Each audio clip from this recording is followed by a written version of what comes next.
আমার কাছে জুলাইটাকে মনে হয়েছে এটা প্রথমত কোন সরকার পরিবর্তনের আন্দোলন ছিল না। অর্থাৎ একটা সরকারের বদলে কেবল আরেকটি সরকার আসবে, এর বাইরে আর যা যেভাবে চলছে সেভাবেই চলবে, এই স্বপ্ন নিয়ে অন্তত আমি রাস্তায় নামি নাই জুলাই। আমার যেটা স্বপ্ন ছিল, আমার মনে হয় আমার মতো আরো লক্ষ লক্ষ তরুণের একই স্বপ্ন ছিল, যে বাংলাদেশে একটা প্রকৃত অর্থে জনগণের ক্ষমতায়ন ঘটবে এবং একটা সহি নির্বাচনের মাধ্যমে আমরা মোটা দাগে, যেটা 90 একটা মোটা দাগে গণতন্ত্র আমরা প্রতিষ্ঠা করতে পেরেছিলাম, জনগণের একটা সরকার আমরা কায়েম করতে পারবো। একই সঙ্গে আমাদের স্বপ্ন ছিল যে যেই অন্যায়গুলো আমরা 15 বছর হতে দেখেছি, সেটা মানবাধিকার লঙ্ঘন হতে পারে, সেটা অর্থনৈতিক ভয়াবহ রকম যে দুর্নীতি দুঃশাসন হয়েছে সেটা হতে পারে, সেটা গোষ্ঠীতন্ত্র হতে পারে, সেটা নিজস্ব মানুষের হাতে রাষ্ট্রের সকল ক্ষমতাকে পুঞ্জীভূত করা হতে পারে, প্রতিষ্ঠানগুলোকে ভেঙে ফেলে দিয়ে একেবারে সবকিছুকে এক ব্যক্তির হাতে নিয়ে আসবার যে প্রবণতা, সেটা হতে পারে। এই সকল কিছু থেকে আসলে বাংলাদেশের মানুষ মুক্তি চেয়েছিল এবং এই সকল কিছুকে যদি আপনি এক ফ্রেমে আনেন এবং আপনি যদি রাজনৈতিক দলগুলোর সঙ্গে আলাপে বসেন, প্রাথমিকভাবে এই যে চাওয়াগুলো, বেসিক যে চাওয়াগুলো, এই ব্যাপারে কিন্তু কোনো দল বলতে পারবে না যে এটা আমার রাজনৈতিক দলের আদর্শ না। কোন দল কি বলতে পারবে আমরা ভোট চাই না? কোন দল কি বলতে পারবে যে আমরা মানুষের অধিকারে বিশ্বাস করি না?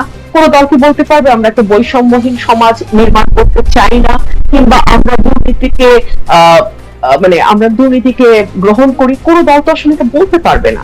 তো আপনি যদি মোটা দাগে জুলাইকে বড় অর্থে দেখেন, বড় ক্যানভাসে আমরা দেখি, তাহলে আমরা দেখবো যে এখন আপনি যদি এটাকে আদর্শের লড়াইটা বলেন, আমি বলবো সেটা একেবারেই ভুল। কারণ দলগুলোর কোনোটার আদর্শের সাথে জুলাইয়ের মূল স্পিরিটের কিন্তু কোনো দ্বন্দ্ব নাই। তাহলে সমস্যাটা হচ্ছে কোথায়?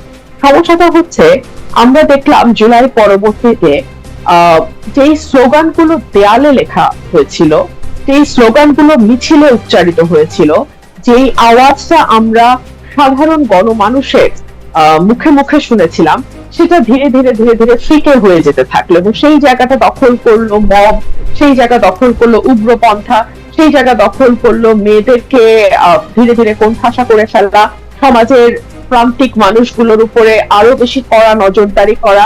আমরা দেখলাম যে সেই জায়গাগুলোর স্বপ্ন নিয়ে একজন হেজাব পরা মেয়ের সঙ্গে একজন মানে টপ মানে প্যান্ট এন্ড টি শার্ট পরা মেয়ে পথে নেমেছিল, সেই জায়গাটা আস্তে আস্তে ফিকে হয়ে যেতে যেতে একেবারে নাই হয়ে গেল। তো জুলাইয়ের প্রথম কয়েক মাসের মধ্যে আমরা বুঝে গেলাম, মানে অগস্টের 5 অগস্টের পরে কয়েক মাসের মধ্যে আমরা বুঝে গেলাম যে এই রাজনৈতিক মাঠে নারীদের অবস্থান ভীষণ রকম নাজুক। এই রাজনৈতিক মাঠে একটা মানে বিশেষ গোষ্ঠীর মতের বাইরে যারা ধর্ম এবং রাজনীতিকে ধারণ করে, তাদের জায়গাটা খুব সীমিত। আমরা বুঝে গেলাম এখানে বিভিন্নভাবে সংখ্যালঘু মানুষের জায়গাটা খুব সীমিত। তো আমার মনে হয় না এটার সাথে আদর্শের কোন রকম কোন সংযুক্ততা আছে। জি খালেদ ভাই।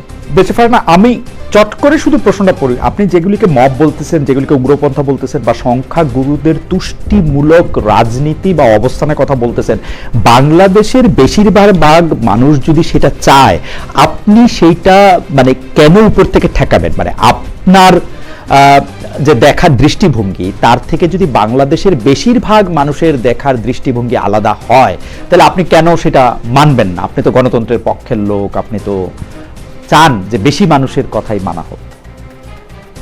একদম তাই, আমি আপনার সাথে শতভাগ একমত।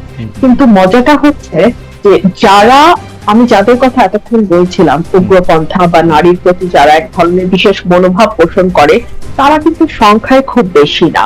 তাদের হইচইটা হয়তো অনেক বেশি, সামাজিক যোগাযোগ মাধ্যমে তাদের প্রেজেন্সটা হয়তো অনেক বেশি, কিন্তু আমি যেটাকে সেইন পলিটিক্স বলি, আমি যেটাকে সুস্থ ধারার রাজনীতি বলি, সেটার সমর্থনকারী মানুষের সংখ্যা বেশি। যদি এটা না হতো, তাহলে কিন্তু হয়তো নির্বাচনের ফলাফলটা অন্যরকম কিছু হতে পারত এবং নির্বাচনের আগে আগে কিন্তু সেই ধরনের একটা ভাইবও বাংলাদেশের মাটিতে দেওয়ার চেষ্টা হয়েছে। এবারে নির্বাচনটা এমনকি হইতে পারে না যে তারা বেশি ভোট বিএনপিকে দিছে, কিন্তু তারা বিএনপিকেও সেরকমই দেখতে চায়, মানে বিএনপিকেও একটা সময়ের মানে যে বিএনপি কে I know তারা what you একটা- mean. G I know what you mean. I know what you mean. জি বিএনপি কে এখানে তার রাজনীতিটাকে ঠিক করতে হবে। বিএনপি কি করতে চায়? Okay. বিএনপি কি সেন্টার রাইটে যাবে? বিএনপি কি ফার রাইটের দিকে হাঁটা ধরবে?